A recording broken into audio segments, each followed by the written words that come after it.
If I gave you the concentration of an acid or a base, could you find the pH? What about going backwards from pH to concentration? In this video, I'm going to show exactly how to do both, plus how to handle weak acids with percent ionization. Before we get started, let's go ahead and define what an acid or a base is. Okay, the Arrhenius definition says that an acid increases to H plus concentration in water, while a base increases to OH negative concentration in water.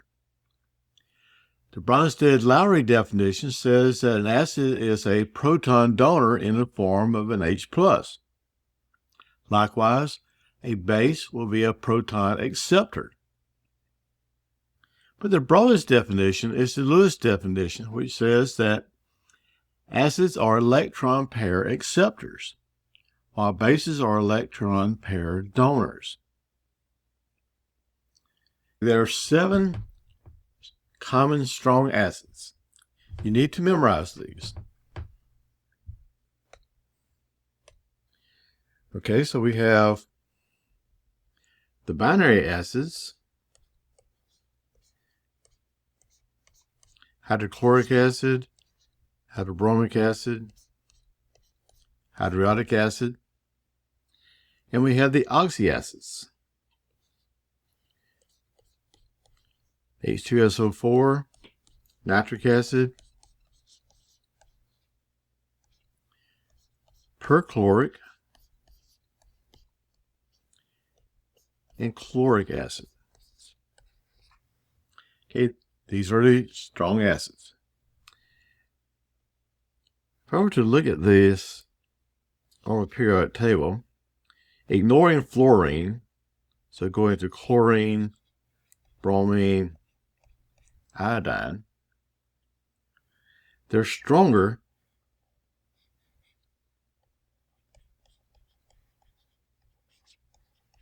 as I move downward because it has a larger atomic radius. Okay, likewise for oxyacids. So for oxyacids, as I move in this direction, they become stronger because of the higher electronegativity. And they're stronger, oxyacids are, I'm going upwards.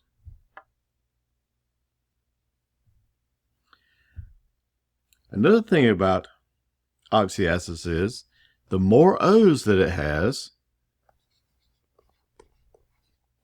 more oxygens, the stronger it will become.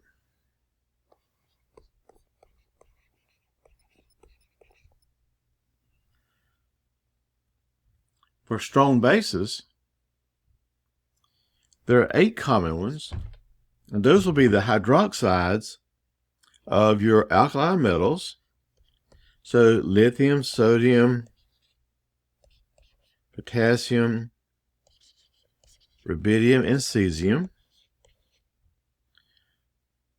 And then the lower portion of group 2, which will be calcium, strontium, and barium. So if I were to draw this on the periodic table, ignoring hydrogen,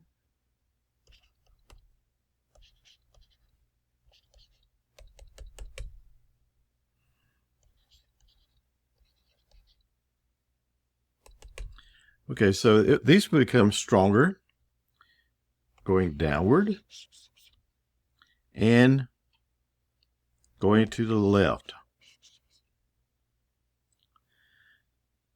The reason they're going downward, they're stronger because they have a larger atomic radius. And if I'm going to the left, they'll have more ionic character or less covalent, or you can say they have a lower electronegativity. But whichever way you choose is easy to remember. For acids, up and right, and for bases, down and to the left. Looking at the pH scale ranges from 0 to 14, 7 being neutral, So acids will be from 0 to 6. Further to the left, the more powerful the acid. Likewise, bases from 7 to 14. Further to the right, the stronger the base. And we have some common everyday substances here, so give you an idea of where it falls along the pH scale. Let's talk a moment about conjugate acid-base pairs. So if I have an acid and a base, so the HCl is going to be the acid, NH3 ammonia is going to be the base. Okay, what happens is, this acid we said is a proton donor. So this H plus here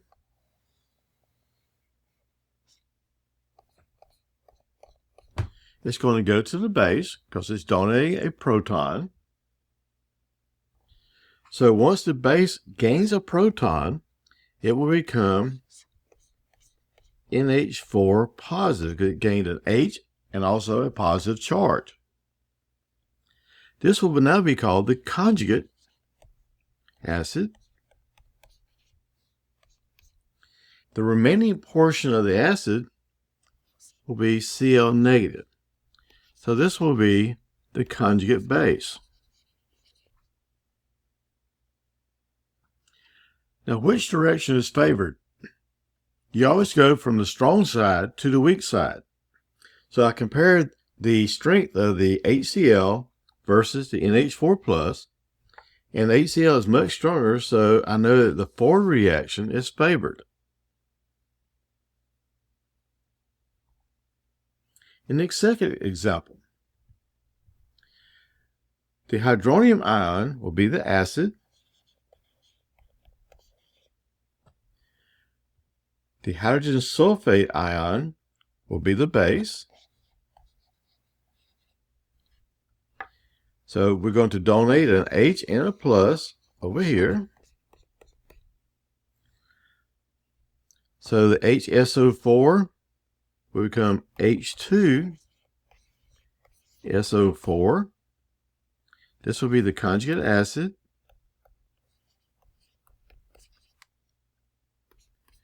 And the remaining portion of hydronium, after it loses an H and a plus, will become H2O, water, which is the conjugate base. Comparing the strength of my two acids, H2SO4 is stronger than the hydronium ion,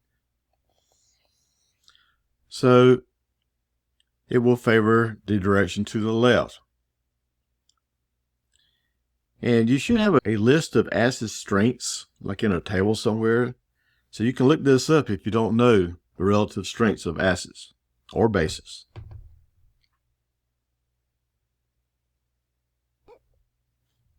When solving for the pH of a strong acid, we'll use the formula pH is equal to the negative log of the H plus molar concentration. Now, I would suggest going at least 3 significant figures or at least 2 decimal places when doing all your calculations. All right, so in this first example here, I have 1, 2, 3, 4 decimal places. So the pH is going to be the negative logarithm of 0.000012. If I enter this into my calculator, I get 4.92 for the pH.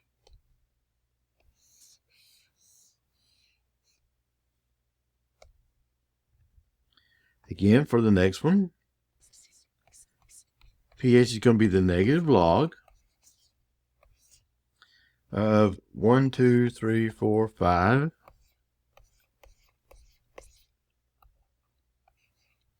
By decimal 6.3. Okay, when I enter this into a calculator, I get a pH of 5.20.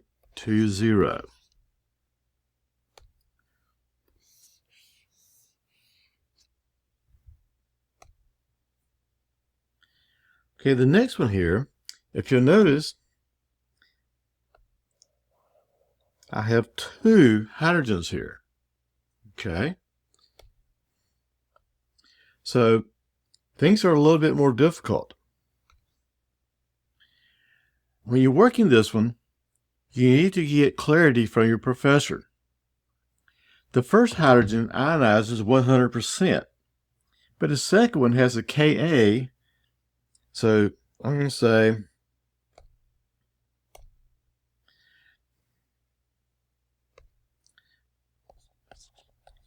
Ka1 is going to be basically 100% on the first hydrogen.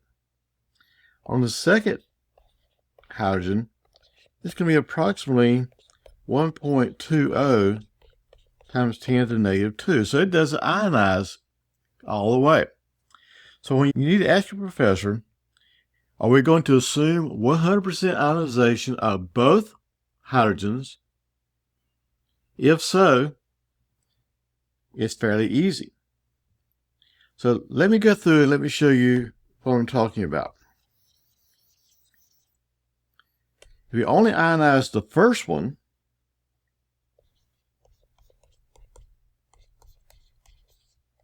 it'd be the negative log of 0.00025. And that will give me 3.60 for the pH.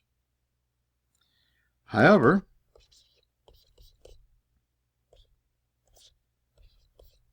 if I ionize both of them,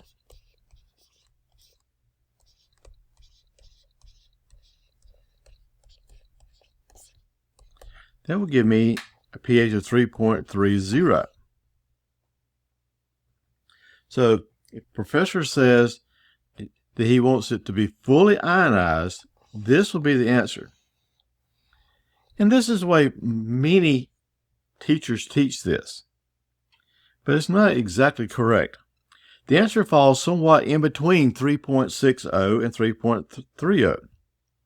Yeah, the answer will be somewhat in the neighborhood around 3.5-ish, and you have to use quadratic equations and ice tables and so on and so forth to get the answer that falls in between these two.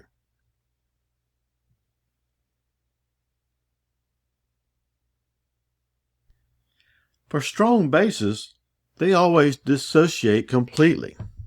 Okay? So they dissociate 100% completely. So we don't have that dilemma with bases. But since acids are covalent compounds, they have to ionize, which makes it a little more complicated. All right, so the formulas that we're going to use, just like pH, well, POH is going to equal the negative log of the OH negative concentration.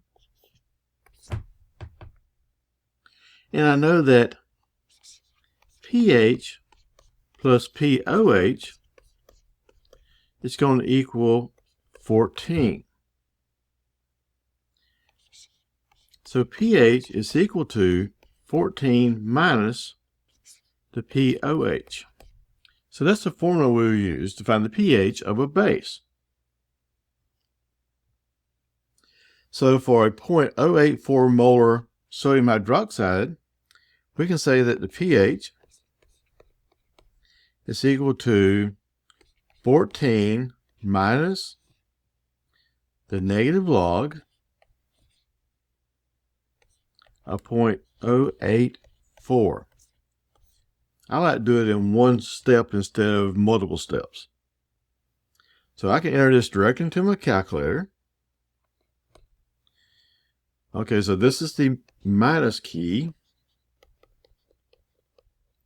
This is the negative key. So make sure you do that correctly. And in doing so, you have a pH is equal to 12.92.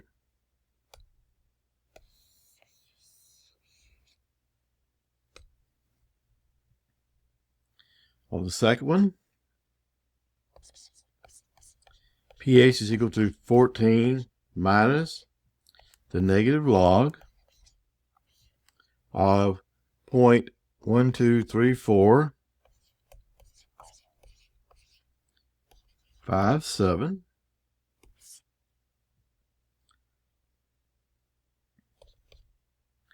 All right, I get 9.76 for my pH.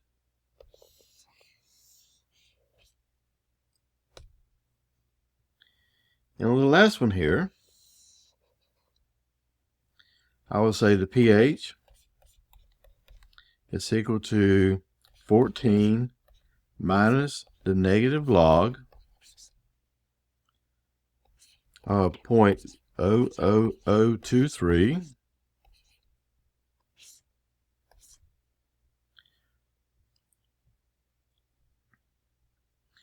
times 2.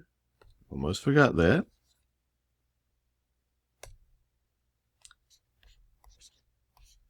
Because there's 2 OHs there. Okay, so this would give me a pH of 10.66.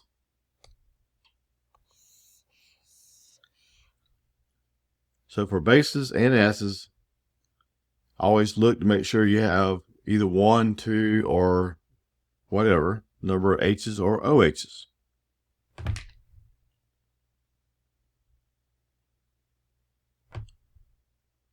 What do you do if you're given the pH and asked to solve for either the acid concentration or the base concentration? Well, let's take our formulas that we had earlier. So if pH is equal to the negative log of the H plus concentration, just multiply both sides by -1, so it would be negative pH is equal to the log of my H plus concentration. Let's take the antilog of both sides. So 10 raised to the negative pH is equal to the H plus concentration. So that's our formula for an acid. For a base, remember that pH plus POH equals 14. So the POH is equal to 14 minus the pH. So 10 raised to the negative 14 minus the pH will be equal to the OH negative concentration. So these are the two formulas that we'll be using here. Okay, so let's highlight those.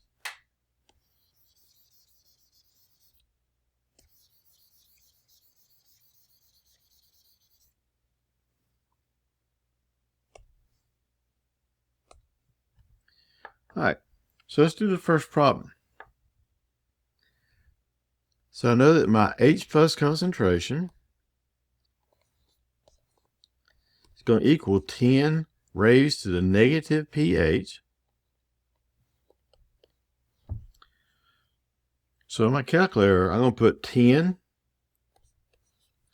then I'm going to go caret the negative sign, and then 2.3. And my answer will be 0.00501 molar H plus.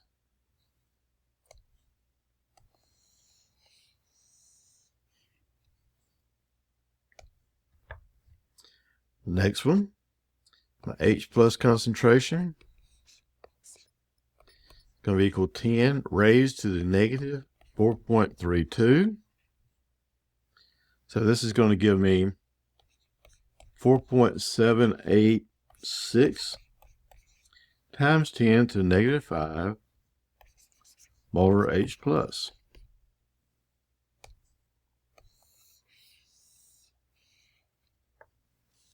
The next section are bases. So I'm going to say 10 raised to the, I'm going to go negative sign, open parentheses, 14 minus 11.6, close parentheses. So this is going to give me 0.00398 molar hydroxide.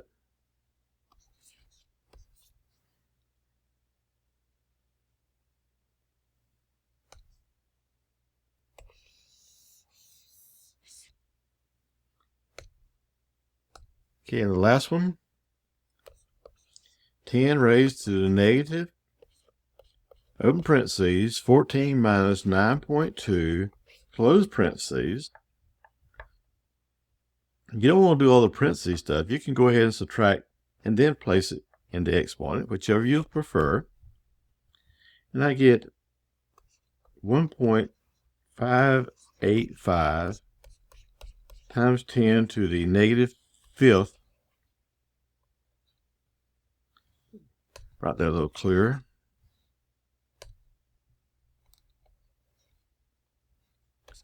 Molar OH.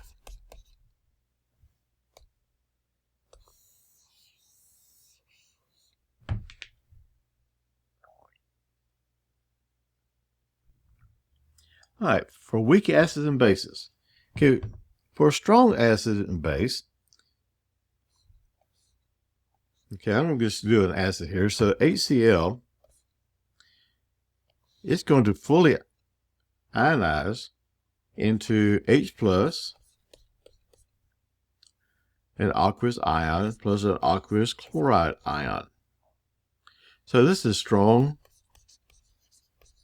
and it's going to go 100% to the right. But let's take a weak acid. Let's try something like acetic acid.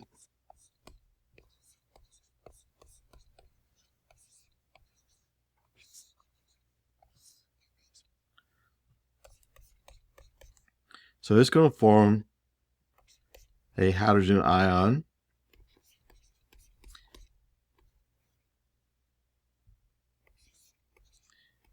and an acetate ion. Notice now that I'm showing equilibrium here, because it doesn't go all the way to the right. Since this is weak, it's just going to partially ionize. So it's going to be much less than 100%. And we had to describe how far to the left and how far to the right it goes to reach equilibrium.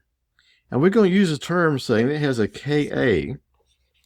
So it has a equilibrium constant of, let's say, 1.8 times 10 to the negative 5. Now, we're going to talk about this a lot more in the next video. We're going to work problems dealing with Kas and concentrations to find pH in the next video. But right now, I just want you to notice that for strong acids, they completely ionize 100% into the aqueous ions of the H plus and Cl negative, while a weaker acid only goes a small distance to the right before it stabilizes and reaches equilibrium.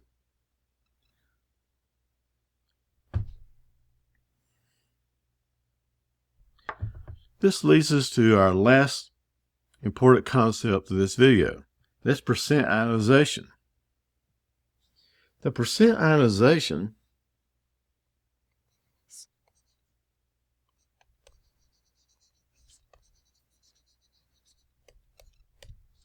is equal to the H plus concentration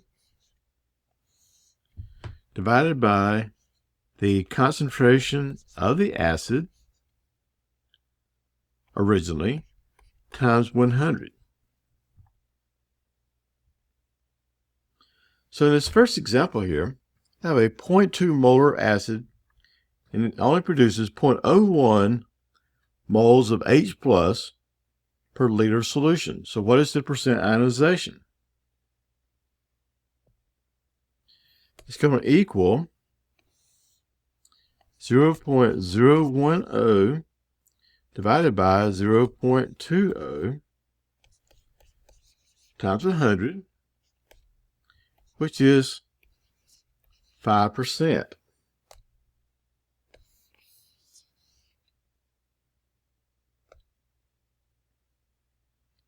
And one more example. So the percent is going to equal 0.0030 over 0.15 times 100. So that gives me 2%.